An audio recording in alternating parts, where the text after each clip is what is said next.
What's up, you guys? This is JGoTo back with another video, and in this video today, if you saw the title and the thumbnail, you already know we are discussing the Charlotte Hornets. And man, oh man, I haven't made a video on the Hornets in quite some time now. Looking at the direction that they're going, I just felt like I had to just say something about them. But if you know me, you know this channel, if you watched this before, then you should kind of already know that I like to discuss the past, the history on how you get to this point as well. Just looking at the Hornets / the Bobcats, just discussing era, but those teams were not good. It's really simple.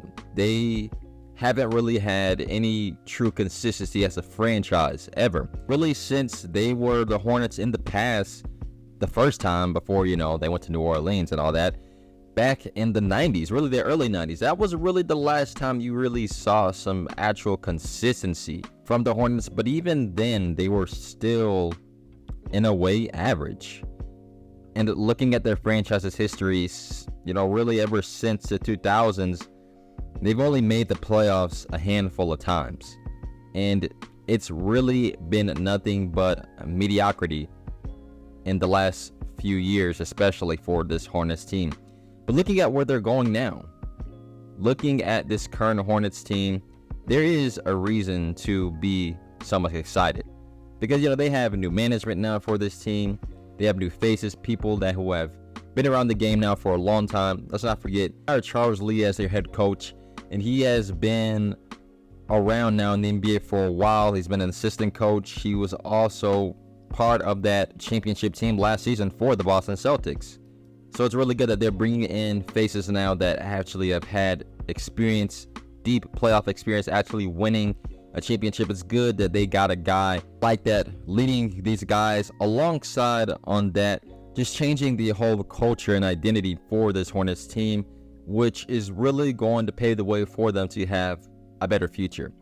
But as y'all know, we're not just talking about coaches and ownership and the past history of this and that. We got to talk about the players, of course. And the number one guy who I want to discuss right now is LaMelo Ball.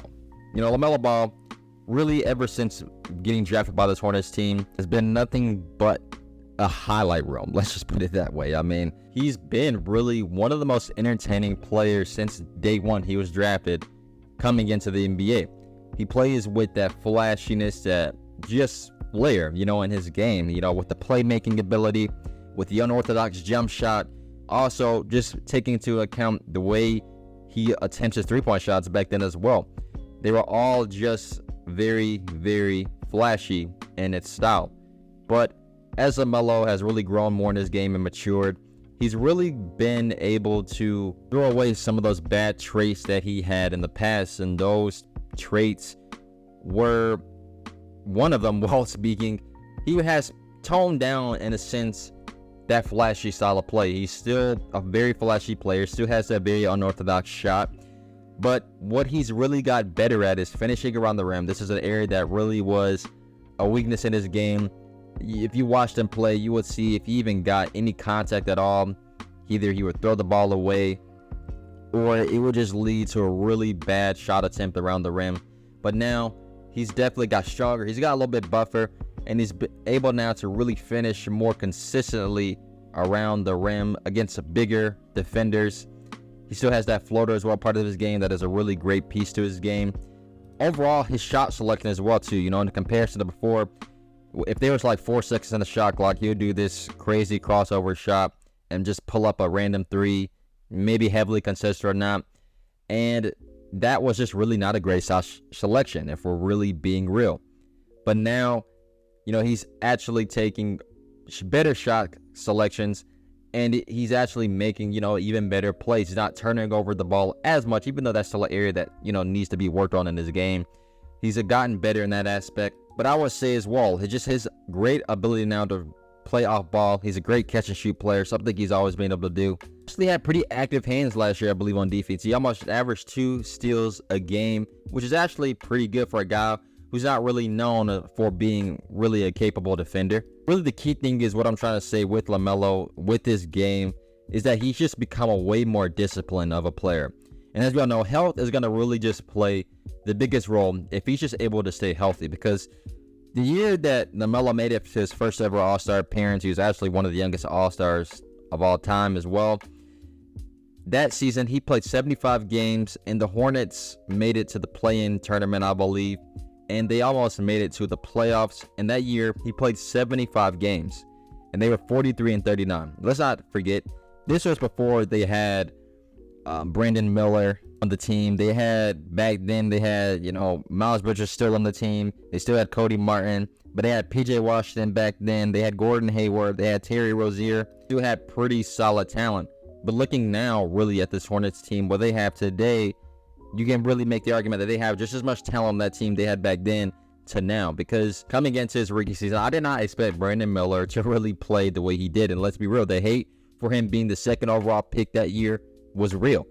I didn't think anybody really expected the Hornets to pick him with the second pick, especially when most teams now have that draft mentality of just picking what's the best available.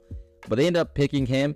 And honestly, it's played out to be really good for this Hornets team in drafting him in comparison to Scoot Henderson. He's actually had a really good rookie season. When LaMelo went down with injury, he had to take more of the offensive load, and he averaged 17 points per game. Got 44% from the field, which is actually not bad, for a rookie. And he shot 37% from three on 7 attempts per game. And I believe that's still really pretty solid for a rookie.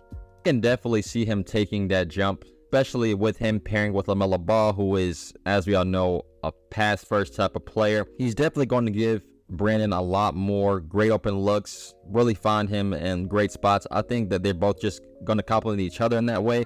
And yeah, some people will say, they're not the greatest fit together because, one guy is a way more dominant of a two-way player in comparison to the other, but they still complement each other in many ways pretty good.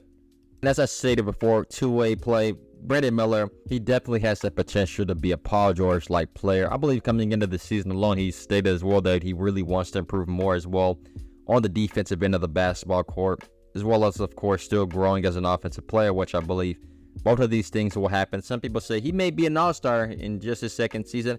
I don't necessarily see that happening yet, but definitely about year 3, year 4, he definitely will be in those conversations by then, but you never know. Mark Williams is another guy who I want to discuss. If he's healthy, he's hurt right now, but the progress for him coming back to the NBA season starting soon, it should be really good. But he is another great player, a great fit for this Hornets team. He's a great rebounder, great overall rim protector. He's kind of reminded me a lot like Clint Capella in a sense, but overall for this Hornets team, that's what they need. They need a great big man presence down low. And that's something that he definitely provides for this team. I haven't watched a whole lot of him, so I can't really say everything about him. But overall, seeing the potential and what he has and how young he still is, he definitely is going to be one of the cornerstone pieces as well to really helping this Hornets team future. But of course, another big thing for him as well is just being able to stay healthy. Still have guys like Miles Bridges, who's on this team, who recently re-signed a contract last year, averaged 21 points per game. He's definitely grown more and more in his game as an offensive player in comparison to when he first came in the league. He was more of like a dunk highlight reel, but he's definitely become a more skilled offensive player. And having him still possibly as your second or third option on this team is still a really, really good piece to have for this Hornets team. John Salon, I don't know if I pronounce his name right or not, excuse me, but the guy who was drafted 6th overall in the NBA draft. Some people were not expecting him to be drafted that high coming into the NBA.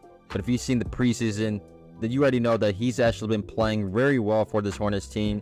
He really was considered more of a raw prospect coming in to the NBA, and he's definitely still has many areas of his game that he has to work on. But I would say as far as being a great three-point shooter and his ability to somewhat finish at the rim, he's definitely shown some promise in becoming a great overall player for this Hornets team. If he can prove especially more on the defensive end, because that's really a major weakness in his game, he would be a really huge threat. But his potential, he has a high ceiling. He has a standing reach of a 9'2". He could definitely be also a great center as well for this team. He's definitely has, to me personally, a lot of growth and potential to be a really, really great player in the NBA, and he has the work ethic to show for it. He can play like he did in the Olympics, man. Oof, watch out. But he's shown that promise already in the preseason. Trey Mann is another guy I want to discuss. I don't really know a whole lot about him, but from what I've seen in the preseason, he's definitely played very, very well. It's just a clip of Damian Lillard talking about him. I'll just let you watch that to really gain a perspective on that. Trey Mann in Oklahoma City. Oh, no, he got a bag. Trey Mann. I don't know if it's going to be in Oklahoma City, but wherever it's at, Trey Mann is nice. Yeah, He stay getting out there putting on. Like, when he get an opportunity somewhere. When he get busy. Because they deep over there. I think he going to have to move. When he get an opportunity somewhere, I'm telling you. He came up, I had my elite camp, we do like a pro camp too, with like young pros that's trying to like turn in the corner. And he reminds me like how he do stuff and how like what he's capable of. It reminds me of how Ant is. Like the same thing I saw in Ant is how I saw him. Yeah, man, he can definitely be a really, really great piece for this Hornets team. Possibly even may win Sixth Man of the Year, you know, if they have him at that position. Another guy who is still a really good piece for this Hornets team, who's definitely been a big part of their cultural shift, as well as Grant Williams. He had a career season last year for this Hornets team with a bigger role on this team as well. So having him on the team is another 3-and-D type of player, a great presence to have really on this team. And alongside as well, having a guy who was acquired in a 6-team trade in Josh Green, the first ever 6-team NBA trade, I believe. Having him on this team, a guy who has had that NBA Finals experience, deep playoff experience, alongside Grant Williams as well. Those are two really, really good pieces to have for this Hornets team. Not to mention as well, having a guy like Taj Gibson, who's a deep veteran on this team, who's probably the oldest player on this team. It's really good to have another piece like that as well for this young, up-and-coming NBA team. But let's keep it real. With this Hornets team at best, they're probably going to be maybe a play-in team at best this upcoming NBA season. They're very talented on paper. Health plays a big role in how far this team can go. But come on, if we're being real, in the East, it's still very, very, very talented. We all know the teams that are out there that are really good. And they're kind of just another team that's there, you know, the Hornets. They're still young. And like I said, they're still growing. But we shall see what happens as the regular season starts, man. But the future is definitely bright for them. If their core can just stay healthy. If LaMelo, the basketball gods, could just help him stay healthy, the sky is the limit for this Hornets franchise, and we shall see what they can do. But I hope you guys enjoyed this video today. Don't forget to leave a like and subscribe to the channel for more basketball content each and every single week. Have a great day. Peace.